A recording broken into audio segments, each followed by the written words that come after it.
Musyawarah Perencanaan Pembangunan Musrenbang dilakukan di Kecamatan Cikakak pada Senin, tanggal 7 Februari tahun 2022. Terdapat 104 usulan yang diajukan dalam Musrenbang tersebut dan beberapa usulan diantaranya belum terinput. Dalam Musrenbang di Desa Cikakak, hadir anggota DPRD Komisi 1 Badri Suhendi, Camat Cikakak Dadang Ramdhani. Selain itu hadir juga anggota DPRD Kabupaten Sukabumi, Komisi 2 Komisi 3 dan Komisi 4 Porkopimcam Cikakak, Kepala Desa Sekecamatan Cikakak, Sekdes Wilayah Kecamatan Cikakak, Ketua BPD Sekecamatan Cikakak, LPMD. Selanjutnya, Ketua TPPKK Desa Unsur Perempuan, Kepala Puskesmas Cikakak, Koordinator DPPKB Kecamatan Cikakak, Koordinator BPP, Koordinator Koryandik, Koordinator Wilayah PU, Kepala KUA, Kepala UPKP NPM, TKSK, Koordinator PPKH, dan Ketua Organisasi Masyarakat, dan utusan perangkat daerah dan tokoh masyarakat. Badri Suhendi menyampaikan, agar pihak kecamatan dapat berinovasi dalam mengelola berbagai usulan masyarakat yang disampaikan melalui musyawarah rencana pembangunan Musrenbang tersebut. Selanjutnya, ia meminta kepada pihak kecamatan agar menyusun skala prioritas pembangunan, hal ini mengingat keterbatasan anggaran yang ada. Musrenbang pada hari ini ada di Kecamatan Cikakak dan beberapa kecamatan yang lain, Indonesia juga ada di Kecamatan untuk di wilayah dari satu, dan saya mengawali mengikuti hari di Kecamatan Cikakak. Banyak hal memang yang disampaikan oleh teman-teman infrastruktur menjadi salah satu pembangunan dalam usulan-usulan program pembangunan yang sampai di tahun 2022, termasuk juga tadi Pak Camat menyampaikan dari sisi ekonomi perlu ada satu langkah kebijakan yang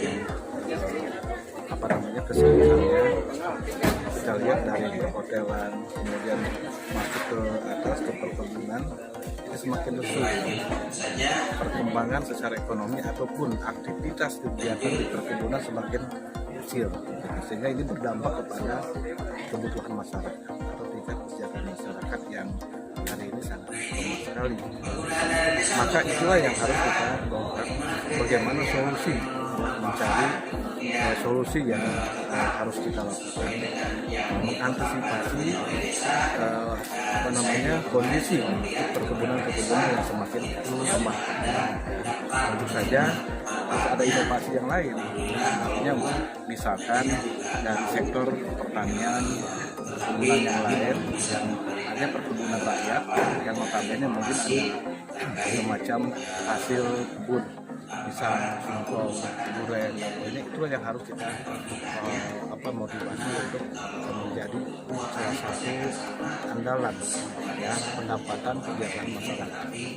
Kemudian juga tadi terkendala di Cikakak ini belum ada perbankan, ya minimal untuk penggajian saja gitu kan, untuk kebutuhan mungkin akses ke desa. Ketika ada bantuan dari pemerintah pusat, pemerintah kabupaten, masuk rekening, pengambilannya tidak terlalu jauh lagi, mungkin bisa. Maka saya mengatakan bahwa akses ke BGB kita harus lakukan.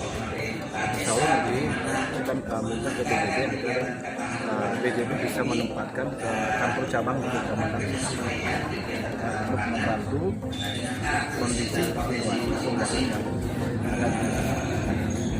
Hal-hal yang lain, kesehatan menjadi topik pembicaraan pembahasan, di mana vaksinasi harus dilakukan karena memang Kecamatan Cikakak.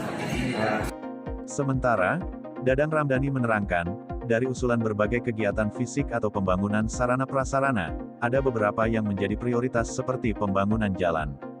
Selain dari 104 usulan yang sudah masuk, ada juga usulan tambahan yang belum terinput sampai batas waktu kemarin ditutup. Terdapat waktu tambahan 3 hari dari mulai tanggal 11 sampai tanggal 13 Februari tahun 2022 sebanyak 50 usulan, dan diantaranya terbanyak dari infrastruktur, sarana olahraga, rumah tidak layak huni, irigasi dan penerangan jalan umum. Alhamdulillah pada umumnya musren di Kecamatan Cikakak itu kebanyakan permohonannya infrastruktur. Ya mungkin karena kita wilayahnya pertanian dan pariwisata, nah mungkin kita lebih tegas lagi untuk sarana pendukung yaitu infrastruktur mengenai masalah jalan kebutuhan masyarakat. Karena di sini di Cikakak itu ada beberapa ekowisata yang perlu pengembangan didukung oleh infrastruktur. Di antaranya Bukit Sagara, terus yang Puncak Robin, ada situs punya 7 kita tuh di Kecamatan Cikakak. Kalau memang ada penataan itu bisa menjadikan salah satu objek wisata yang memang tidak ada di wilayah lain kalau yang namanya situs. Nah, mudah-mudahan ini salah satu pendukung untuk perkembangan penunjang geopark juga. Karena geopark itu kan setiap tahun itu harus ada perkembangan, harus ada dukungan baru lah gitu. Nah ini objeknya salah satunya situs itu ditata kembali lah. Untuk apa? Untuk dukungan wisata itu mungkin. Dan mudah-mudahan sektor pertanian juga termasuk buah-buahan, durian, mangga dan sebagainya di sini termasuk yang kebanyakan pete ya Pak itu dan pos ya. Ini hari ini alhamdulillah kita dihadiri oleh Dewan dari Komisi 1 sampai Komisi 4 anggota Dewan. Mudah-mudahan ini juga salah satu pemahaman mereka untuk mendorong kita karena kita itulah sebagai penjaga ibu kota kabupaten hanya 6 kilo ke Pemda itu. Nah, kalau kita tidak siap-siap untuk penataan, termasuk juga mungkin di objek wisata cagar alam untuk menunjang Sabunabis. Dan kemarin juga kami dengan Sabunabis sudah berkoordinasi, dimungkinkan SPH akan membuka galeri di sekitar Sabunabis ke depannya katanya termasuk juga untuk duren. Mudah-mudahan ini ikon ini bisa menjadikan isu yang lebih baik bagi Kabupaten Solo.